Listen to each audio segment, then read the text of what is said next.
जोधपुर से पाली जाने वाला हाईवे रात के लगभग 12 बज रहे थे। ठंडी हवा चल रही थी और सड़क पर दूर दूर तक कोई गाड़ी नहीं थी। लेकिन तभी अचानक पीछे से एक पुरानी बस का हॉर्न सुनाई दिया। बस धीरे धीरे अंधेरे से निकलकर सामने आई। बस के ऊपर धूल जमी थी और उसके सामने लिखा था जोधपुर पाली नाइट सर्विस। लेकिन अजीब बात यह थी कि इस रास्ते की आखिरी बस तो रात 9 बजे ही निकलती थी। सड़क किनारे खड़ा रमेश घर जाने के लिए किसी गाड़ी का इंतजार कर रहा था। तभी बस उसके सामने आकर रुक गई। दरवाजा अपने आप खुल गया और अंदर से कंडक्टर की धीमी आवाज आई, चढ़ जाओ, आखिरी बस है। रमेश धीरे धीरे बस में चढ़ गया। उसने देखा कि बस में लगभग 7-8 लोग बैठे थे। सबकी आंखें नीचे झुकी हुई थी। कोई किसी से बात नहीं कर रहा था। रमेश ने कंडक्टर से पूछा। कंडक्टर ने बिना उसकी तरफ देखे बस इतना कहा, जहां तुम्हें जाना है वहां छोड़ देंगे। उसकी आवाज सुनकर रमेश को अजीब सा डर महसूस हुआ। बस चलने लगी। थोड़ी देर बाद रमेश ने देखा कि बस की खिड़कियों के बाहर कुछ भी दिखाई नहीं दे रहा था।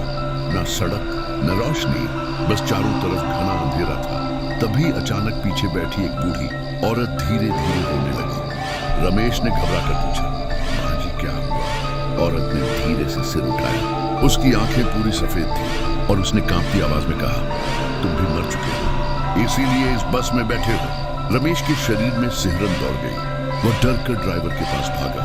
लेकिन जैसे ही उसने ड्राइवर को देखा, उसके हाथ पैर सुन्न हो गए। ड्राइवर का चेहरा आधा जला हुआ था और उसकी आंखें शीशे में चमक रही थी। तभी कंडक्टर जोर से बोला, टिकट कटाओ, आखिरी सफर का।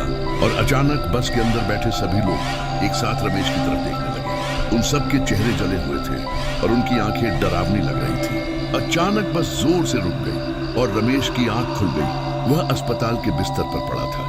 पास खड़े पुलिस वाले ने कहा, तुम बहुत किस्मत वाले हो, आज रात जोधपुर पाली हाईवे पर एक बस का एक्सीडेंट हुआ था। सब लोग मर गए लेकिन तुम अकेले बच गए। रमेश डर से कांपने लगा। उसे अचानक याद आया, वही बस, वही लोग, वही कंडक्टर। लेकिन सबसे डरावनी बात, उसने अपनी जेब में हाथ डाला और उसकी उंगलियों में एक पुराना टिकट आ गया जिस पर लिखा था आखिरी सफर।